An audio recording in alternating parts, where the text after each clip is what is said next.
Talk Radio. I did not say that. Now, we're having to suffer the gandification of Frank Field here in Britain, and he's still alive.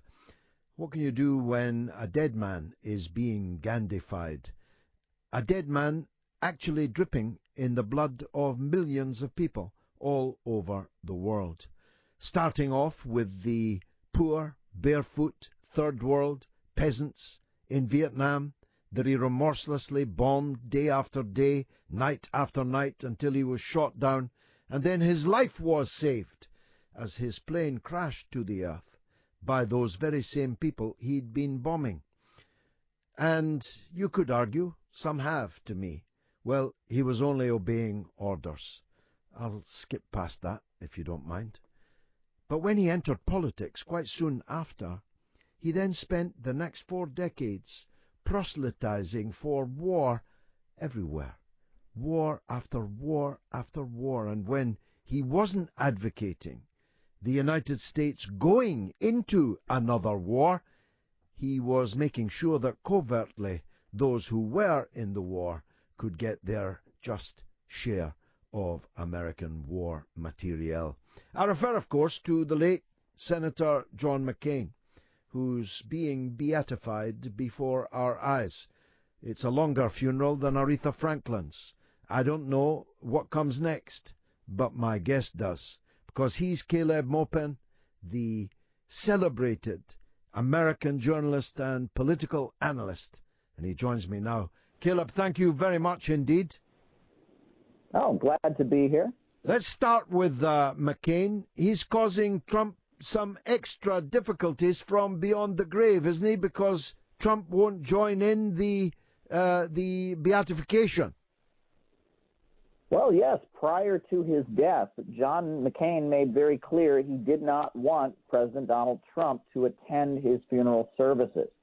And now, as he's died, as the memorials are taking place and the eulogizing is taking place all across U.S. media, there's a big emphasis on the differences between the two men, contrasting their views. And the interesting thing is that a lot of Trump's critics on the Democratic side seem to be making statements to the effect that he was the last sane Republican, the last voice of sanity within the Republican Party, a right-winger who was sensible. But if you look at it in detail, Donald Trump campaigned on a platform saying that he would stop toppling regimes around the world, stop meddling around the world, focus on rebuilding the United States, whereas John McCain is somebody who never saw a war he didn't like. This was an outspoken advocate of U.S. military interventionism around the world. So if he's the voice of sanity, and Donald Trump, who at least campaigned on a platform of opposing interventionism, is deemed to be more dangerous, it makes you ask where the values are and what exactly the priorities of the Democratic Party and the liberal establishment are. Now, John McCain was, of course, an opponent of Trump from inside the Republican Party. Most of the eulogizing for McCain, as you rightly say, seems to be coming from, formerly at least, liberal sources. I saw, for example, a quite extraordinary, almost spoof-like tribute to John McCain from the Reverend Jesse Jackson. That struck me as particularly peculiar. What's gotten into Democrats and so-called progressives in the United States that they can throw flowers at John McCain, at the CIA, at the FBI, at the deep state that were formerly their enemies? Sure. I mean, we hear an endless amount of just defense of the status quo, of big business, of the intelligence agencies, of the military apparatus. So much just defense of the status quo coming from the left, including not only, the mainstream Democrats, but even some forces that deem themselves to be progressives, people that align themselves with Bernie Sanders and others. I mean, we see this. And it's very shocking. We see calls for censorship, even, of social media coming from these forces, and it's very kind of overwhelming to see, especially as now increasingly we're hearing more calls for opposing wars and interventionism coming from the far right. Political discourse in the United States is certainly, taking some odd turns. Now, I mean, there are exceptions to that. We've seen Congresswoman Tulsi Gabbard, take a very strong stand regarding the U.S. support for extremists in Syria, opposing the USA intervening in Syria. And we've seen some other exceptions, but it's a very strange development. Whereas we are seeing, more openness to talk about, identity politics, talk about, racism, sexism, and such. But yet, from the left side of the political spectrum in the United States, we're almost seeing just a blanket defense of the powers that be. I've heard forces say, as Trump defends himself from the Russiagate allegations and the continuing Bob Mueller investigation, I've heard, people that have been anti-war activists their whole lives say, "What? You don't believe our intelligence agencies? Well, what does the CIA do?" The entire activity of the anti-war left for decades has been, protesting against CIA coups and interventions, exposing the falsehoods and the deceptions that the CIA engages in. But yet now we're supposed to believe them and be defending them against the president who is supposedly besmirching their reputation. Talk of the deep state. Deep state was a phrase you didn't hear except in far left circles, but now it's become kind of a talking point of Trump and his supporters. Meanwhile, I now hear forces on the left say, well, you should never use the term deep state because if you do, that's a Trump buzzword. It's very, very bizarre. I've even heard that the term working class is not acceptable. They say, well, working class, that's a fascist Trump code word, I've heard people say. It's very, very strange. The political bizarre, truly bizarre. Now, here's a thesis, Caleb. Let me run it past you. Insofar as Trump does represent a triumph of kind of Tea Party republicanism, it was John McCain who plucked a then little-known political personality all the way from Alaska, called Sarah Palin, and made her his vice presidential running mate, and thus projecting these kind of zany right-wing Tea Party ideas right center stage. Sure. Sarah Palin had been very unknown throughout the U.S. Political discourse prior to the appointment to the running mate and as vice president for John McCain in 2008. But she did have ties to what you might call the ideological right wing.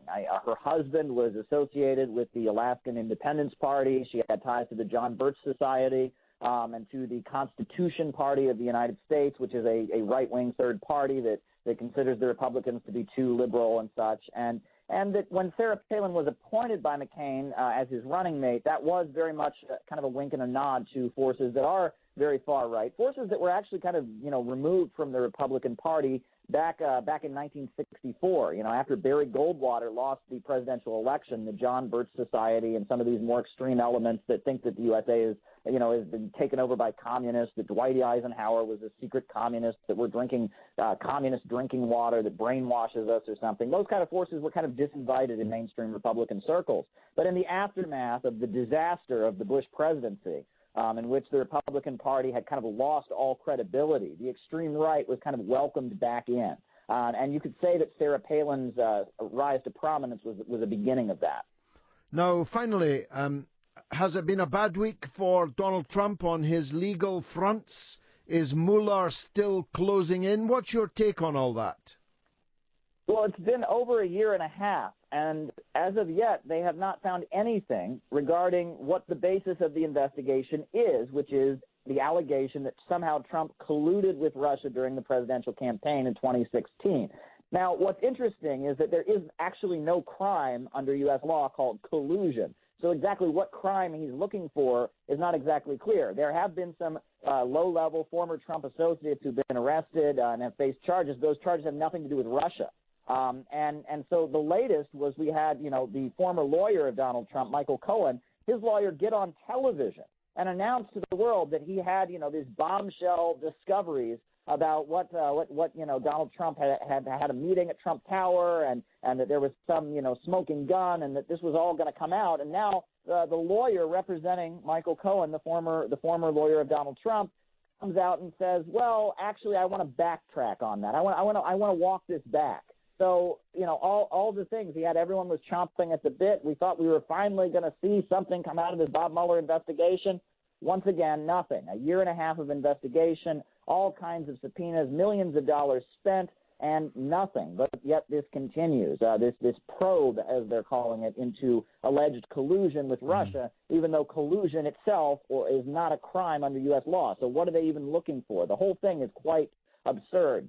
Don't you see some comparison with what Trump is facing in the United States with what Corbyn is facing here in Britain? Never-ending, multiply repeated charges which never lead anywhere, where no evidence is ever produced, but they're working on the old tactic, I won't say where it originated, that if you tell a big enough lie often enough, some people will believe it. Sure, and if you just keep repeating it over and over and over again, it's almost as if proof is not required. When you can put the phrase "everyone knows" in front of something, and that becomes part of the discourse, all of a sudden people accept it.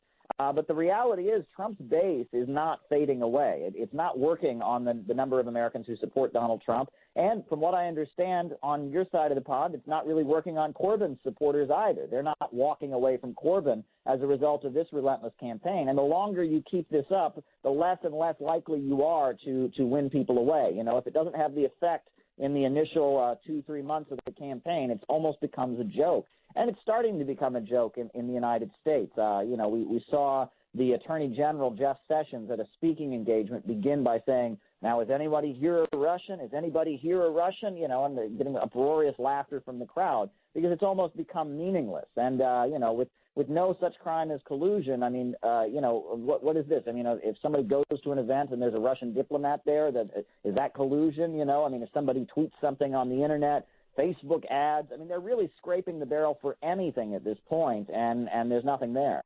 Well, I hope not, Caleb, because the last time I met you was in Moscow. But it's been fabulous talking to you over the airwaves tonight. Caleb Maupin from San Francisco, one of the best young journalists and analysts in America. Thanks for joining us on the Mother of All Talk Shows. Here's an email message